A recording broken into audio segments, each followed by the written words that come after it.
देखो दोस्तों, जो आदि आलम के बारे में बोल रहे हैं कि भाई आदि आलम ने क्या किया, यानी कि दो तीन बॉल चार बॉल खेलते हैं, दो छक्का लगा के चले जाते हैं। तो मैं उन लोगों को बता दूं, देखो दोस्तों, नेपाल क्रिकेट में तीन ऐसे खिलाड़ी हैं, चार ऐसे खिलाड़ी हैं जिनको ज़्यादा बॉल खेलने का ज़रूरत नहीं है। एक आदि आलम हुए, विवेक यादव हुए, लोकेश बम हुए, कुशल मल्ला भी इसी में आते हैं। यानी कि ये लोग जब खेलते हैं ना भाई, तबत्तोड़ कुछ दिखाई नहीं देता है। सिर्फ उन लोगों को एक ही बात दिखाई देता है, हाँ यार बाउंड्री उस पार गेंद जाना चाहिए। यानी कि नेपाल के ये तीन खिलाड़ी हैं ना, लोकेश बम, आदि आलम और विवेक यादव, ये लोगों को ज़्यादा बॉल खेलने की जरूरत नहीं है। ये लोग अगर 10 या 12 बॉल खेल लिया तो सोचो कि ये लोग अपना काम करके चले जाएंगे।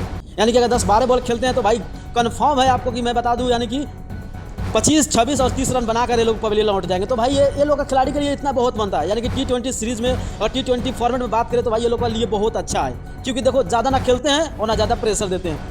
थोड़ा आते हैं और जल्दी में जल्दी छक्का चौका लगाते हैं और अपने आप चले जाते हैं। यानी कि ऐसा होना भी चाहिए। अगर टीम में इस तरह की खिलाड़ी नहीं होगा तो भाई प्रेशर पता नहीं चलता है। कि देखो आदि आलम कितना बॉल खेले, 5-6 बॉल खेले होंगे, देखें आप लोगों ने। यानी कि लगातार 2 छक्का लगाते हैं, वाह वाह वाह वाह। बॉलिंग कराने आते हैं, उसमें भी बेहतरीन कराते हैं। यानी कि गजब था। यानी कि आदि आलम और विवेक यादव की जो नेपाल क्रिकेट के सीनियर टीम में खेल रहे हैं, लोकेश बम, ये लोग को अगर सोचोगे कि भाई ये लोग जाएंगे 10-12 ओवर खेलेंगे तो भाई ये लोग से हो नहीं पाएगा, क्योंकि ये लोग थोड़ा देर रहते हैं और चौका छक्का का बारिश करके चले जाते हैं। तो भाई आप लोग क्या सोचते हैं, ये लोग का ये सही है या गलत? आप लोग राय जरूर कमेंट कीजिएगा। अगर नहीं होगा तो पेज को फॉलो करके चैनल जरूर सब्सक्राइब कीजिएगा।